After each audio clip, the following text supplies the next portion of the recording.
Going on, guys? Back here with another video. So, Jayson Tatum came back the other day against the Mavericks, and he had dusted off some cobwebs, but he looked pretty decent for somebody who's been out with an Achilles injury and only took 10 months to recover. So, it looks like he's trending in the right direction. And last night, big UFC event happened. UFC announced a White House card, so I'm a few days late for this Jayson Tatum stuff. I just had some stuff to do the last few days, so now I'm back at it. So I just want to touch on Jayson Tatum's situation, and I want to touch on the UFC. So that's what I'm just focused on in this video here. So let's get into it.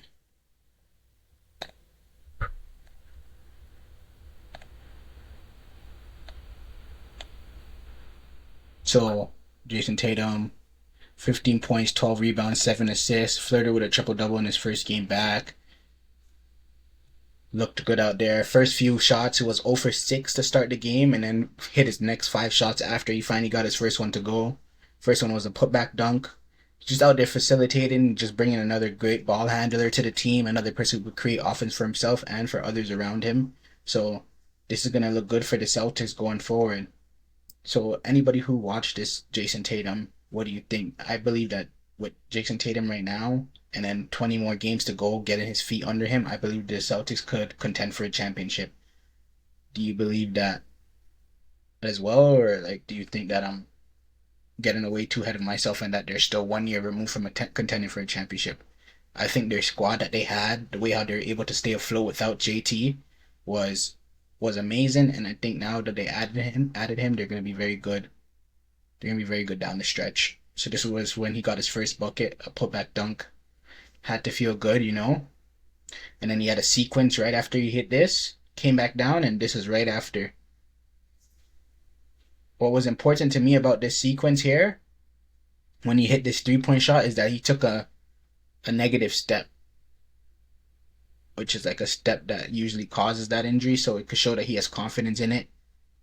Coming downhill, just you got to get yourself going, right? Just to be able to trust the body. So I believe the Celtics are a contending team. They're going to be very hard out in the Eastern Conference with JT back and the reps that he's going to get.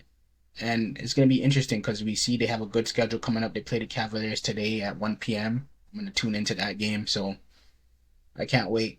But look at that, man. JT, first team All NBA guy when he's healthy, man. And you add that with JB, how JB's been playing. Happy for them. Very good. Always great to see a guy like JT back out there.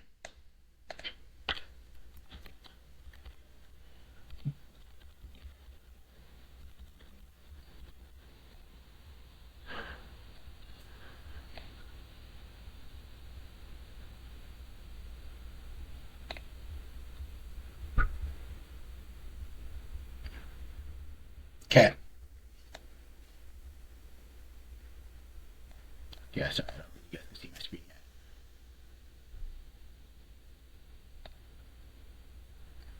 I'm sorry, guys.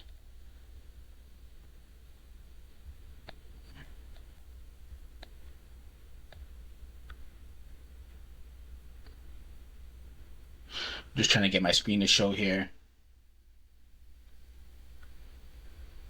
Okay, perfect. Let me have my screen showing for you guys. 1 second.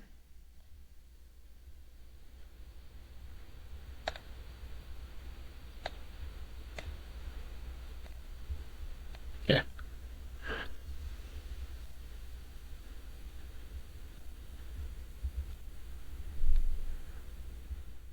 Yeah. So, UFC White House card has been announced. So we have headlining Justin Gaethje against Ilya Topuria for the UFC light heavyweight gold. Alex Pereira versus Cyril Gane. Alex Pereira moves up to heavyweight to capture his third championship. It's going to be interim. Winner fights Tom Aspinall for the undisputed. Sean O'Malley against Ayman Zahabi. Rufi against Michael Chandler. Bo Nickel against Dawkins. And Diego Lopez against Steve Garcia. So on a scale of 1 to 10, I'll give this card a 7 out of 10. It is a top-heavy card. The last 2 fights of the night are very good fights. We did not get to see John Jones against Alex Pereira. what we were looking forward to. I wish we could have seen Ilia Topuria against Islam or Ilia Topuria against Armin, but Justin Gaethje deserves his shot, so I'm happy for him. But overall, we were looking towards having a stat card, and I just feel like the UFC kind of dropped the ball here. Sean O'Malley against Eamon Zahabi. I wish you could have seen Sean O'Malley against Sanhagen or Peter Yan, something around that line. Mario Rofi. I know the UFC wants to make right by Michael Chandler for the whole Conor McGregor debacle, but I don't know if Michael Chandler should be on this card for real. No disrespect though. Michael Chandler deserves to be on this card, man. Let me just stop. He deserves to be on this card. He's done everything the UFC asks of him, rightfully so. But Bo Nickel against Dawkins. I wish we could have seen Bo Nickel against Colby Covington, and then I wish we could have swapped this Diego Lopez fight with something completely different.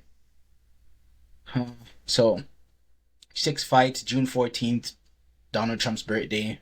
We're going to get to see it. I thought we were going to get something way better than this. Thought we could have potentially got Conor McGregor on the card, but they're probably going to double up and put McGregor on International Fight Week to really make money, but I think it's top heavy. I think only 2 fights is really like fights that you want to like tune into. Maybe I'm just a casual, but I think the UFC could have did a way better job. I know they probably wanted to get Kayla Harrison against Nunes on here, but Kayla Harrison still needs to recover. Understood, you can't go all your champions because then it'll set you back for the rest of the year, but I still believe we could have had some better fights on this card and something to really get us going. But I guess being at the White House is enough. But to me, it's a 7 out of 10. You guys let me know how you guys feel about this card and let me know what you believe is going to happen. I think Justin Gaethje could have a chance, but Ilia Topuria, man, he hits hard. Justin Gaethje gets hit. I don't know, man. I'm scared for what could happen. I'm just really interested to see the kickboxing matchup between Cyril Gane and Alex Pereira. I want to see how that chess match is going to play out. But other than that, man, this card's a 7 out of 10.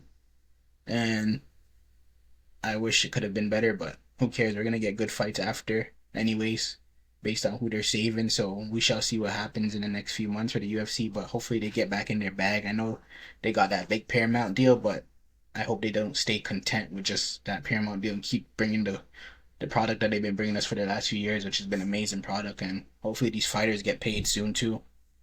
But that's all I have for that, to be honest. So we have a few good NBA games coming up today. Gonna get back about talking about it tomorrow. Spurs still look good. OKC still looks good. Got OKC against Denver tomorrow. Hopefully Jamal Murray's good to go after rolling his ankle last game, but we'll have to see, man. So appreciate you guys for watching. Drop a subscribe, drop a like. Let's do it.